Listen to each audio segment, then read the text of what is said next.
I grew up in an old apartment building on the edge of town. It wasn't a remarkable place. Most units were empty, and those who lived there were often elderly or people down on their luck. There was a feeling about the building, a quiet sort of decay, like it was sinking into itself with each passing year.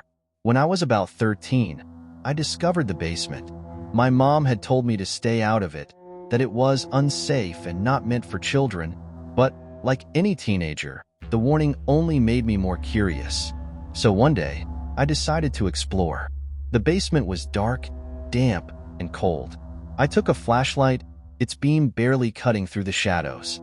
The basement stretched on much farther than I expected, filled with a maze of old furniture, boxes stacked high with forgotten things, and endless hallways that twisted in odd directions. The air felt thick, almost like it was trying to push me back out. Then I found it, a door at the very back of the basement, set into the wall almost as an afterthought. It was an ordinary-looking door, the paint peeling, a brass doorknob that looked worn but functional. It seemed so out of place there, and for some reason, I felt a strange compulsion to open it. I turned the knob and stepped through. The room on the other side was wrong. It was just another hallway, stretching endlessly, with doors lining the walls, each one identical. I could hear a faint, low hum that seemed to come from everywhere at once. I thought it must have been some sort of storage or maintenance area, but as I walked forward, something about it felt unsettling. There were no lights in the hallway. My flashlight illuminated only a few feet in front of me, leaving the rest in shadow. And as I moved forward, each door looked the same, gray, featureless, with no indication of what was inside. Curiosity got the better of me, and I opened the first door I came across. It led to a room filled with boxes and clutter, old furniture draped in dusty sheets, and a mirror leaning against the wall. I shone my flashlight on it, but the mirror didn't show my reflection. It just showed the dark, empty room. I quickly shut the door and moved to the next one.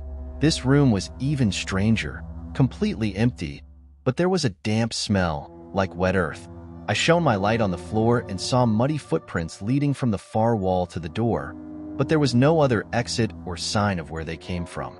I left that room too, my heart beginning to pound. The hallway went on and on. No matter how many doors I passed, the hall seemed to stretch endlessly, each door leading to something stranger than the last. One room had nothing in it but a single chair facing the wall. Another had a dollhouse that looked eerily like my apartment building, each tiny window dark except for one room on the top floor, which glowed with a faint light. At that point, I knew I needed to turn back. But when I turned around, my flashlight only illuminated another stretch of endless hallway. The door I had come through was gone. I felt a chill run through me. I was certain of the direction, but all I saw were more doors and more hallways twisting in impossible directions. Panic set in as I realized I was completely, hopelessly lost.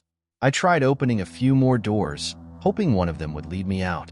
One room was filled with fog, thick and swirling, but when I entered, the fog began to dissipate, revealing a figure in the corner, slouched over.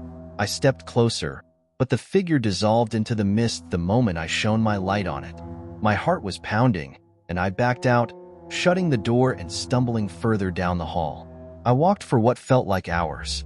My phone had no signal, and its clock showed a time that seemed wrong. It kept flashing random numbers, never showing the correct hour or minute. My flashlight started to flicker, its beam growing dimmer, and I tried to convince myself that I was just imagining the way the shadows seemed to move at the edges of the light.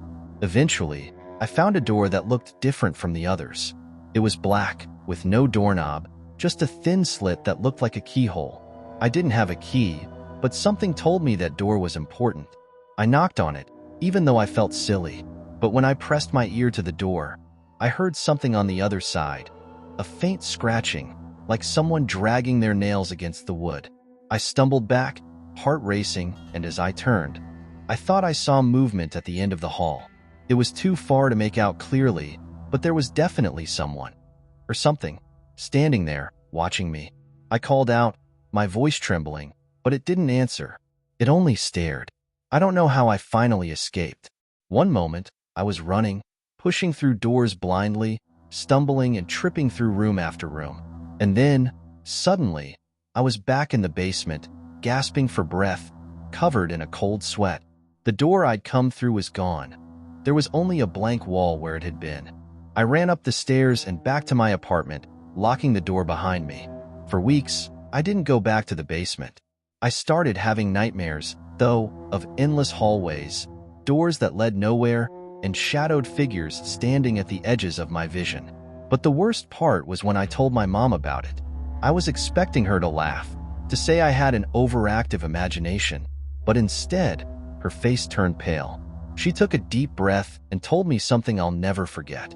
"You aren't the first person to see that hallway," she whispered. "When I was a kid, I saw it too. It's like the building remembers.